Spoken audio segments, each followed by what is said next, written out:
한번 따라하겠습니다. 나는 알파와 오메가라. 나는 알파와 오메가라. 여기 온풍기 꺼졌을까요?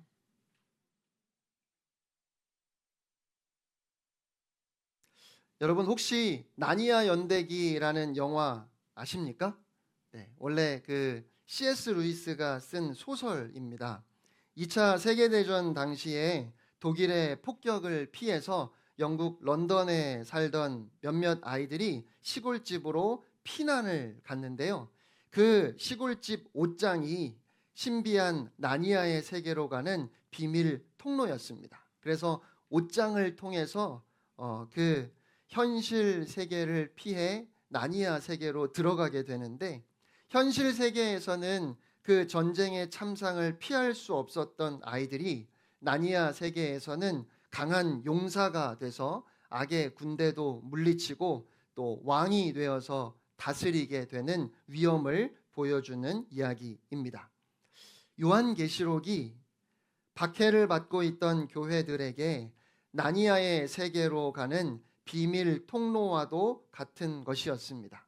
당장 눈에 보이는 현실은 잔인한 로마 제국의 권세 앞에 너무 나약했지만, 하늘 문이 열리고 보이지 않는 세계를 보기 시작하면서 하나님의 나라가 얼마나 영광스러운지, 그들이 섬기는 예수 그리스도는 얼마나 높고 위대하신 분인지, 어둠의 세계는 얼마나 철저하게 멸망하게 될 것인지를 보게 되는 거지요. 그래서 이 영광의 계시를 받는 순간 그들의 삶에 다시 소망이 살아나게 됩니다.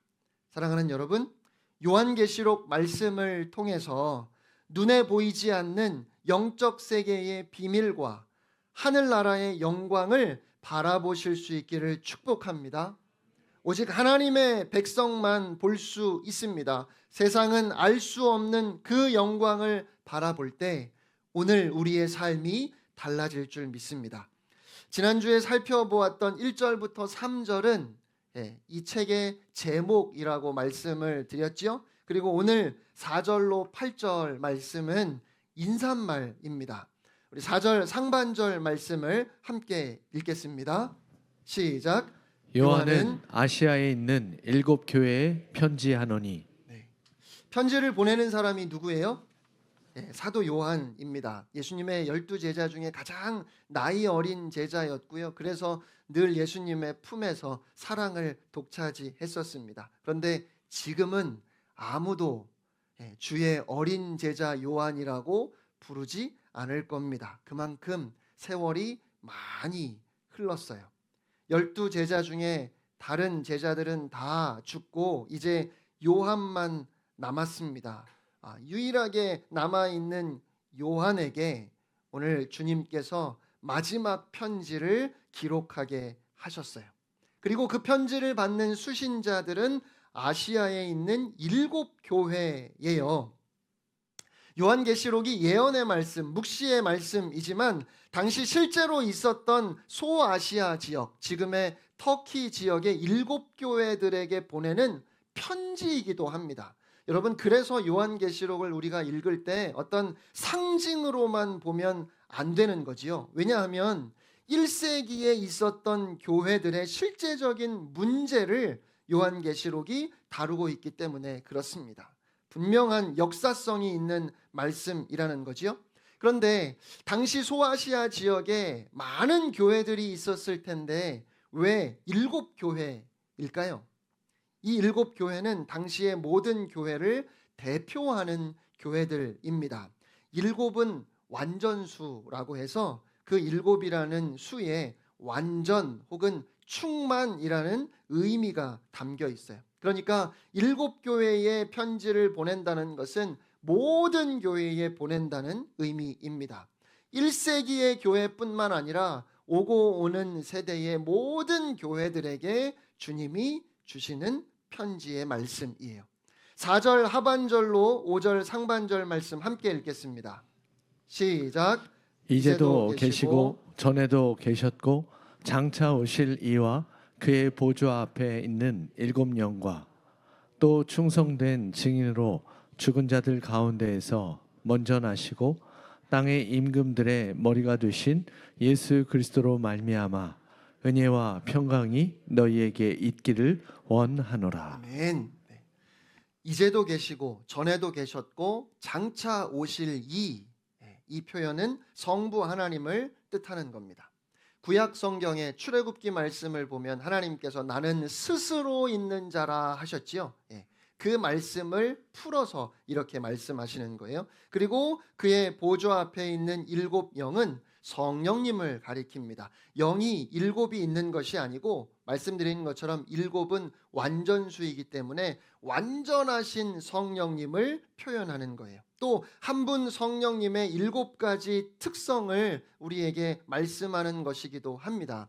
이사야 11장 2절 말씀을 보시면 그의 위에 예수 그리스도 위에 여호와의 영, 곧 지혜의 영, 총명의 영, 모략의 영, 재능의 영, 지식의 영, 여호와를 경외하는 영이 강림하실 것이다 말씀하셨거든요. 이 말씀을 가지고 그래서 성령님의 7가지 이 묘사를 통해서 7영이라고 그렇게 표현하는 것이고 이 7영은 성령님을 의미해요. 그리고 충성된 증인으로 죽은 자들 가운데서 먼저 나시고 땅의 임금들의 머리가 되신 예수 그리스도 성자 예수님을 말씀하죠. 그러니까 요한은 지금 성부, 성자, 성령님 삼위의 하나님이 너희에게 교회들에게 은혜와 평강 주시기를 원한다라고 인사하는 겁니다. 은혜는 받을 자격이 없는 죄인에게 거저 주시는 하나님의 사랑이지요. 그런데 특별히 하나님의 이 은혜가 유대인들에게만이 아니라 모든 이방인들에게도 흘러가서 하나님이 이방인들도 구원하신다는 것이 십자가 복음의 놀라운 신비였어요. 그래서 이방인들은 언제나 하나님의 은혜를 사모했습니다. 그리고 유대인 성도들은 조상 때로부터 하나님의 평강, 샬롬으로 인사했지요. 이 평강은 예수님을 믿고 구원받음으로 인해 오는 영혼의 만족, 하나님과의 화목을 의미합니다. 하나님과 화목하게 되니까 모든 사람들과도 화목하게 되지요. 그래서 유대인 그리스도인들은 하나님과 이웃과의 화평에서 오는 이 평강을 사모했습니다. 은혜와 평강, 어느 것이 더 중요하고 덜 중요한 것이 아닙니다. 이방인 성도들이 중요하게 생각했던 은혜나 유대인 성도들이 중요하게 생각했던 평강이 다 중요하지요. 그래서 요한은 유대인 성도들과 이방인 성도들을 다 아우르며 은혜와 평강으로 인사합니다. 은혜가 믿음의 여정의 시작이라면 평강은 그 여정의 완성입니다. 하나님의 은혜로 신앙생활을 시작하지요. 그리고 하나님의 은혜를 누리며 믿음 생활을 하다 보니 어느새 우리 안에 하나님의 평강이 가득함을 보게 됩니다. 그렇게 은혜와 평강은 그리스도 안에서 우리에게 주어지는 선물의 시작이며 완성입니다.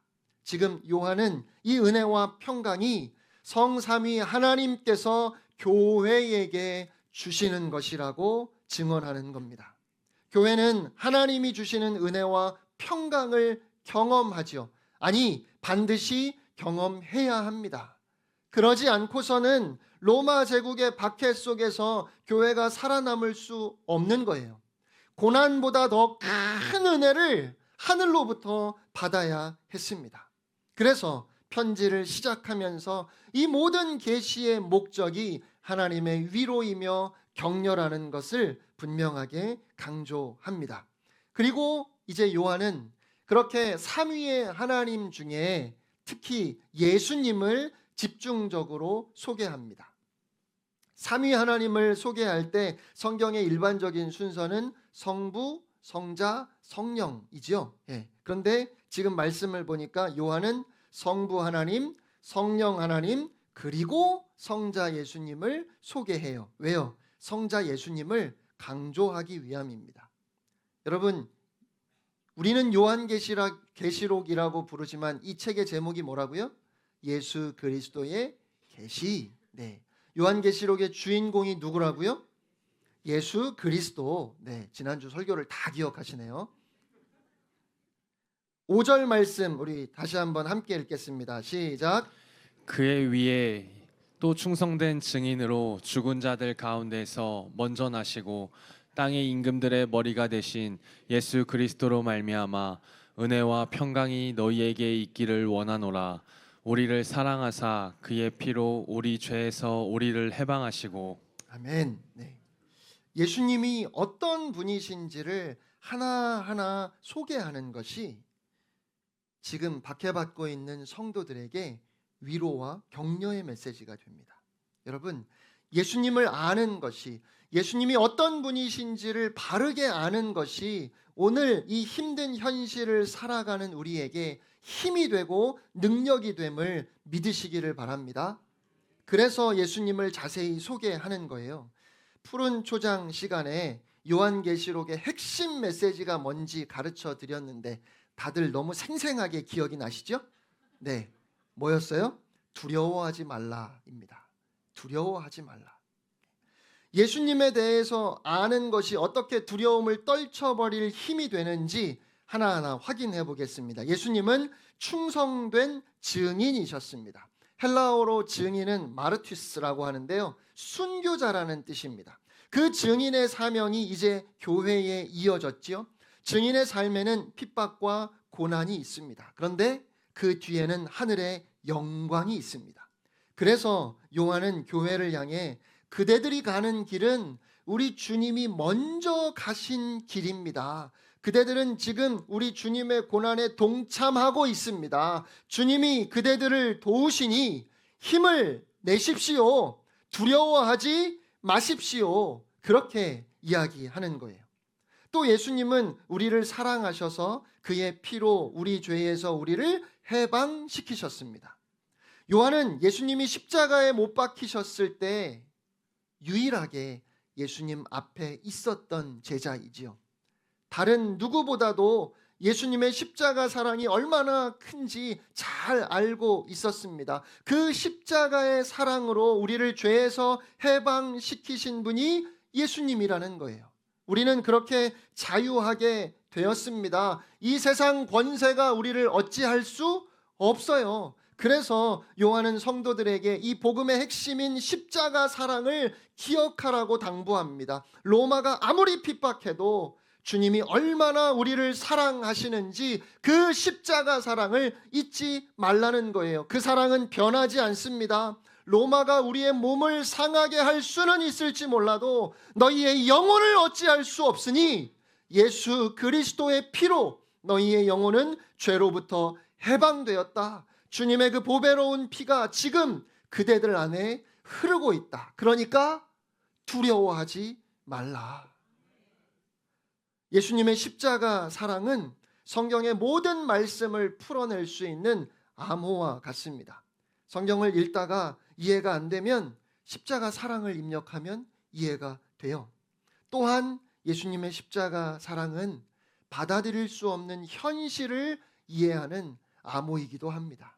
어떤 힘든 상황 속에서도 십자가 그 사랑만 기억하면 가슴 깊은 곳에서부터 새 소망이 솟아납니다. 그리고 예수님은 죽음을 이기셨어요. 죽은 자들 가운데서 먼저 나셨다 말씀하지요. 초대교회 성도들에게 죽음에 대한 두려움이 있었을까요? 없었을까요? 있었을 것 같아요. 네, 붙잡혀서 고문당하다가 결국 죽임을 당하였고 추방당해서 굶어 죽기도 했을 겁니다. 신앙 때문에 박해받다가 죽는 것이 두려웠겠지요. 그러나 요한은 이렇게 말하고 있습니다. 우리는 죽음을 이기신 부활의 주님을 믿는 사람들입니다. 우리 주님이 죽음을 이기시고 부활하신 것처럼 우리도 다 영광스럽게 부활하게 될 것입니다. 그러니까 죽음을 두려워하지 마십시오.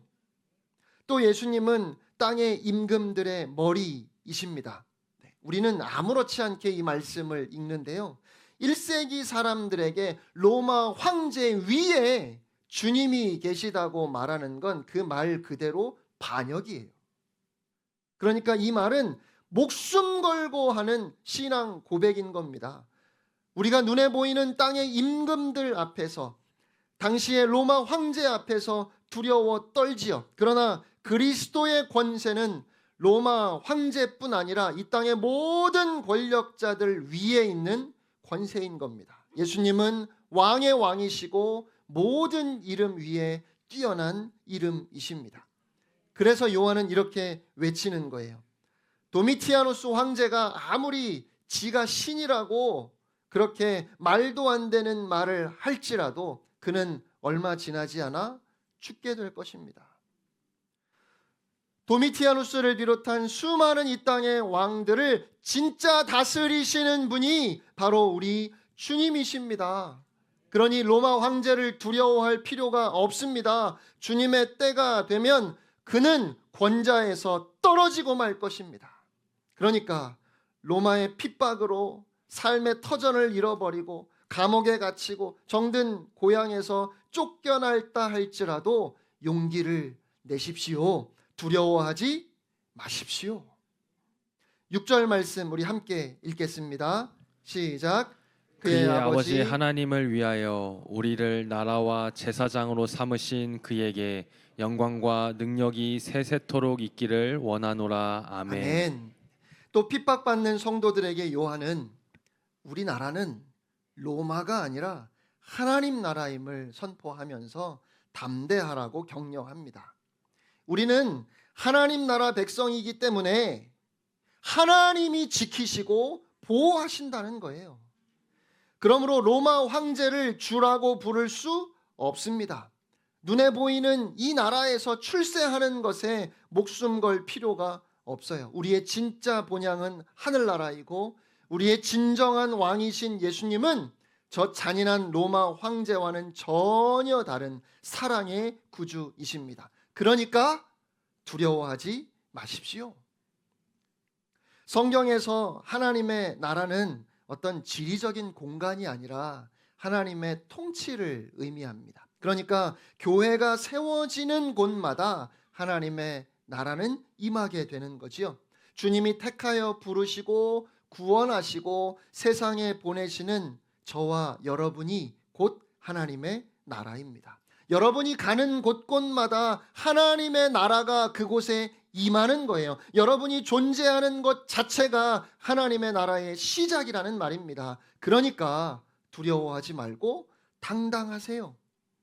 그리고 우리를 나라 삼으신 예수님은 또한 우리를 제사장으로 삼으셨습니다. 죄를 지으면 하나님의 저주를 받을 수밖에 없는데 하나님과 죄인 사이에서 제사장이 제사를 통해서 하나님의 긍휼과 자비와 용서가 죄인에게 임할 수 있게 하지요. 여러분, 우리가 이 세상에 마땅히 임할 하나님의 진노를 막고 있는 사람들인 겁니다. 전혀 안 믿어지는 눈치예요.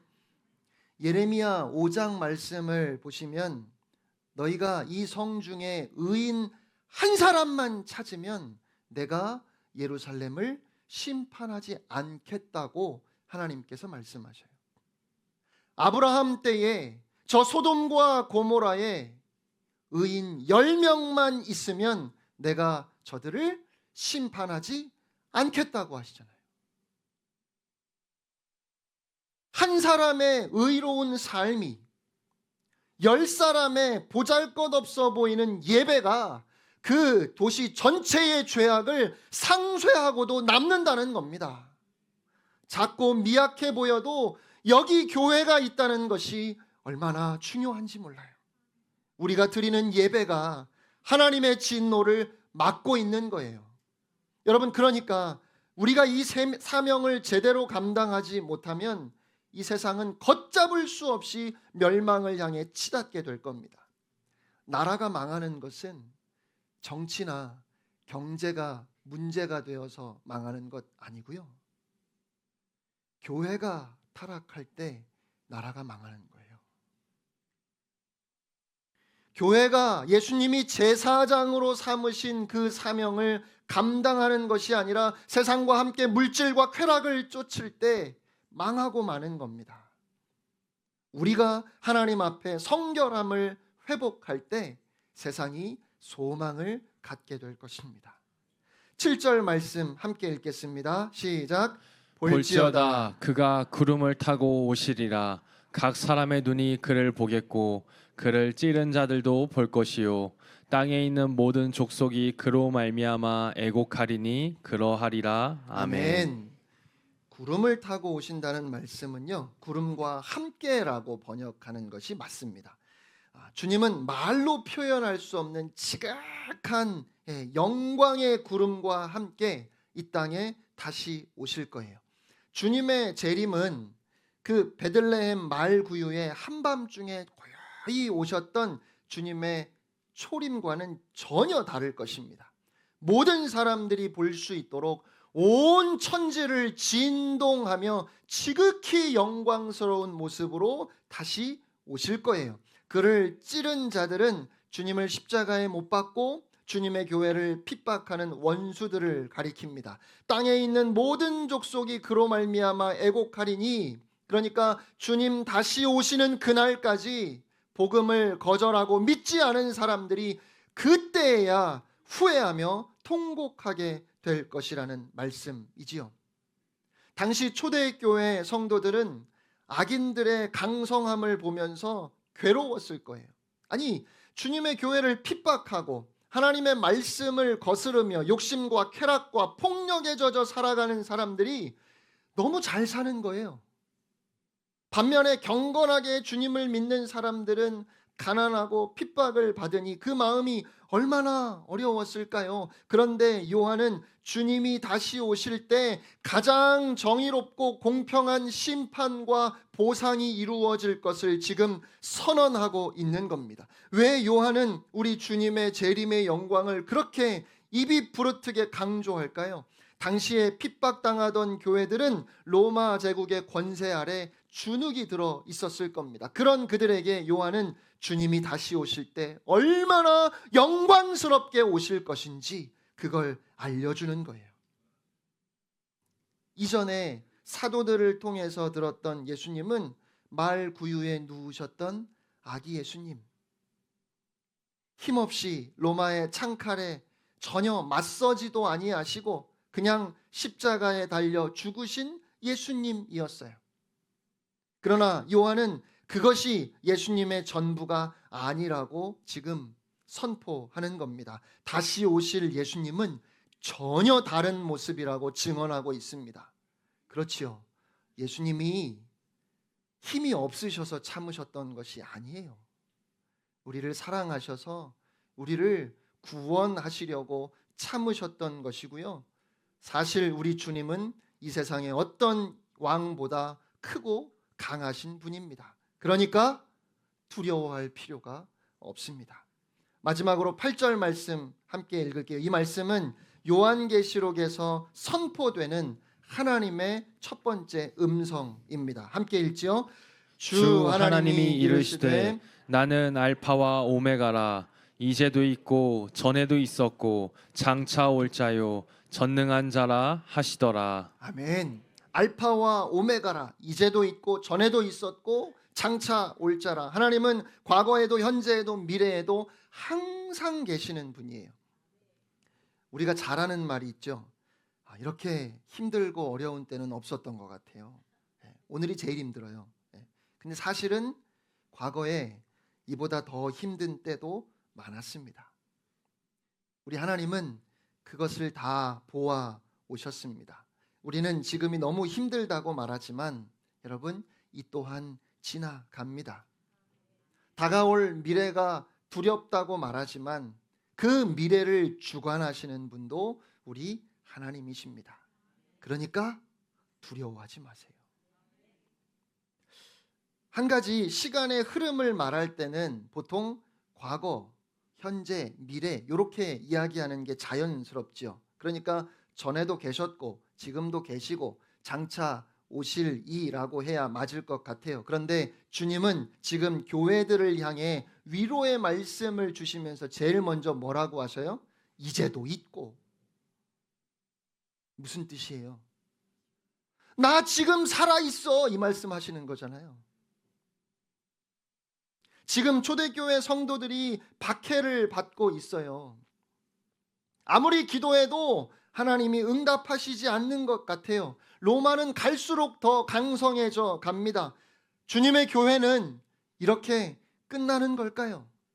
그 옛날 홍해를 가르시고 바로의 군대를 수장시키셨던 하나님이 이제는 나이가 드셨을까요?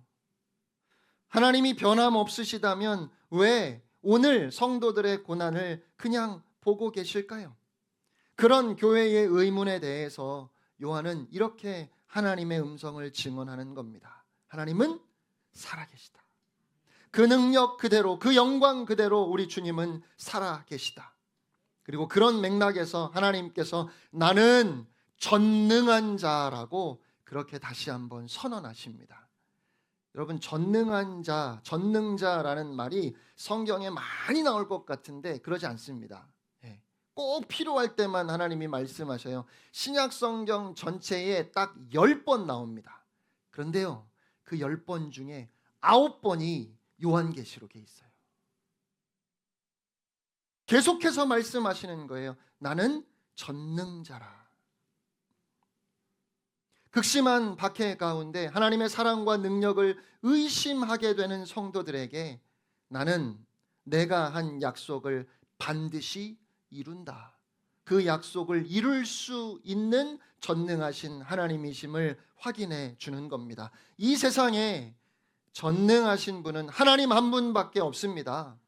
로마 황제의 권세가 나는 새도 떨어뜨릴 만큼 대단하다고 하지만 감히 하나님과 비교조차 할 수 없습니다. 사랑하는 여러분, 우리 하나님은 전능하신 분입니다. 그 하나님이 우리의 아버지이십니다. 그러니까 두려워하지 말라는 거예요. 나는 알파와 오메가라. 하나님께서 나는 시작했으면 그것을 반드시 끝낸다 말씀하셔요. 역사의 시작을 하나님이 여셨던 것처럼 그 시작의 그 역사의 마침표도 우리 하나님께서 찍으실 거예요. 그러니까 여러분, 지금 하나님은 그저 박해 앞에서 두려워 떨고 있고 낙심하고 있는 성도들을 그냥 가만히 위로만 하시는 것이 아닙니다.